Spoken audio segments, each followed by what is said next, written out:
प्रिय विद्यार्थियों, आज हम एमए उत्तरार्ध के पेपर 8th ए गांधीयन पॉलिटिकल थॉट की चर्चा करेंगे।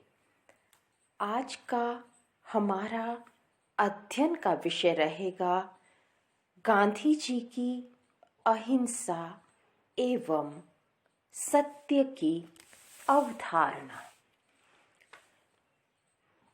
प्यारे बच्चों, हम सभी जानते हैं कि प्राचीन काल से ही भारत में अहिंसा का अत्यधिक महत्व रहा है। गांधी जी ने जैन धर्म, बुद्ध एवं प्राचीन भारतीय परंपरा, बाइबल के पर्वत प्रवचन व टॉलस्टॉय के ग्रंथों से अहिंसा के सिद्धांत को ग्रहण किया और अनेक क्षेत्रों में इसका व्यावहारिक प्रयोग किया।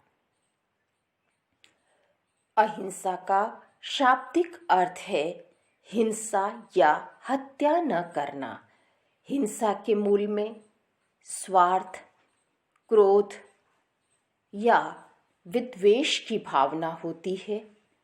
इसके विपरीत अहिंसा के अनुयायी को इन सभी भावनाओं पर विजय पाते हुए प्राणी मात्र के प्रति प्रेम और मैत्री की भावना रखनी होती है, जिसे गांधी जी अहिंसा कहते हैं। गांधी जी के लिए अहिंसा का अर्थ अत्यंत व्यापक है, जिसमें कार्य ही नहीं अपितु विचार में भी सावधान रहना आवश्यक है। अहिंसा के दो पक्ष हैं, नकारात्मक तथा सकारात्मक। किसी प्राणी को काम, क्रोध तथा विद्वेष से वशीभूत होकर हिंसा न पहुंचाना इसका नकारात्मक रूप है। सकारात्मक स्वरूप वाली अहिंसा को सार्वभौम प्रेम और करुणा की भावना कहा जाता है, जिसके मूल तत्व हैं प्रेम, धैर्य, अन्याय का विरोध और वीरता। गांधी की अहिंसा का आधार अद्वैत की भावना है। गांधी जी ने अहिंसा की 3 अवस्थाएं बताई हैं। जागृत अहिंसा, जिसे वीर पुरुषों की अहिंसा भी कहते हैं, यह अंतरात्मा की स्वाभाविक पुकार से जन्म लेती है। दूसरा, औचित्यपूर्ण अहिंसा, यह वह है जो जीवन के किसी क्षेत्र में विशेष आवश्यकता के पड़ने पर औचित्यानुसार एक नीति के रूप में अपनाई जाती है। तीसरा, कायरों की अहिंसा।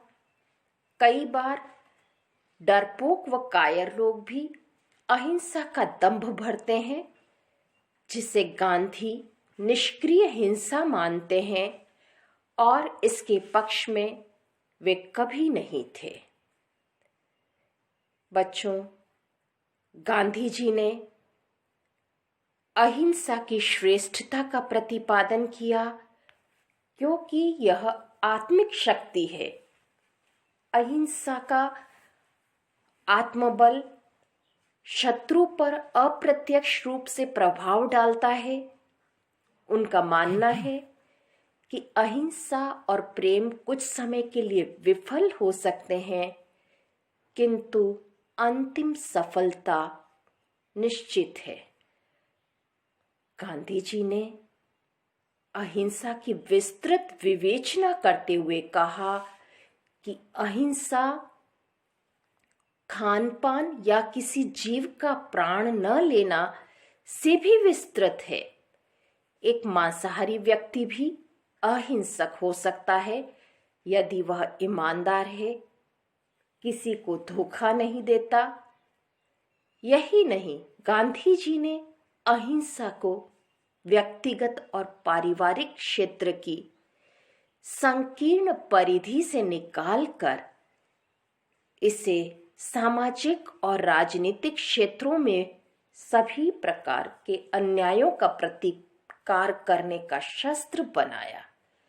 लेकिन गांधी जी ने यह भी स्वीकार किया कि हिंसा से सर्वथा मुक्त होना मनुष्य के लिए संभव नहीं है। पूर्ण अहिंसा की सिद्धि मनुष्य नहीं कर सकता। अतः कुछ परिस्थितियों में न्यूनतम हिंसा को क्षम्य बताया। उन्होंने स्वीकार किया कि अहिंसा आदर्श की पूर्ण उपलब्धि तो संभव नहीं है, लेकिन यथार्थ जीवन में उसके निकट हम अवश्य पहुंच सकते हैं।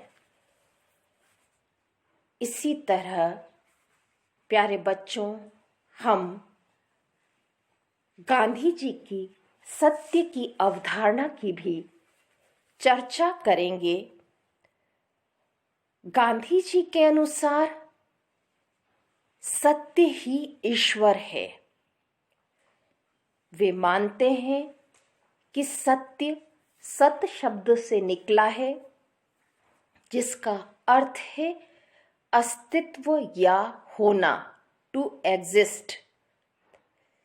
सत्य को ईश्वर या ब्रह्म कहने का यह कारण है कि सत्य वही है जिसकी सत्ता होती है, जो सदा टिका रहता है। ब्रह्म या परमात्मा की सत्ता तीनों कालों में बनी रहती है, अतः वह सत्य है। गांधी जी अपने जीवन का ध्येय सत्य की शोध करना समझते थे। उन्होंने अपनी आत्मकथा का नाम मेरे सत्य के प्रयोग, my experiments with the truth रखा है। सामान्यतः सत्य शब्द का अर्थ केवल सच बोलना ही समझा जाता है, लेकिन गांधी जी ने सत्य का व्यापकतम अर्थ लेते हुए यह आग्रह किया है कि विचार में, वाणी में और आचार में सत्य का होना ही सत्य है। गांधी जी की दृष्टि में सत्य की आराधना ही सच्ची भक्ति है। उनके अनुसार दैनिक जीवन में सत्य सापेक्ष है, किंतु सापेक्ष सत्य के माध्यम से एक निरपेक्ष सत्य पर पहुंचा जा सकता है, और यह निरपेक्ष सत्य ही जीवन का चरम लक्ष्य है। इसकी प्राप्ति ही मनुष्य का परम धर्म है। बच्चों, गांधी जी के सत्य के परिवेश में केवल व्यक्ति ही नहीं आता है, अपितु इसमें समूह और समाज का भी समावेश है। संपूर्ण सत्य का पालन धर्म, राजनीति, अर्थनीति, परिवार नीति सब में होना चाहिए। राजनीति में सत्य के पूर्ण पालन का उनका नवीन प्रयोग तो विश्व इतिहास के लिए एक अविस्मरणीय घटना है।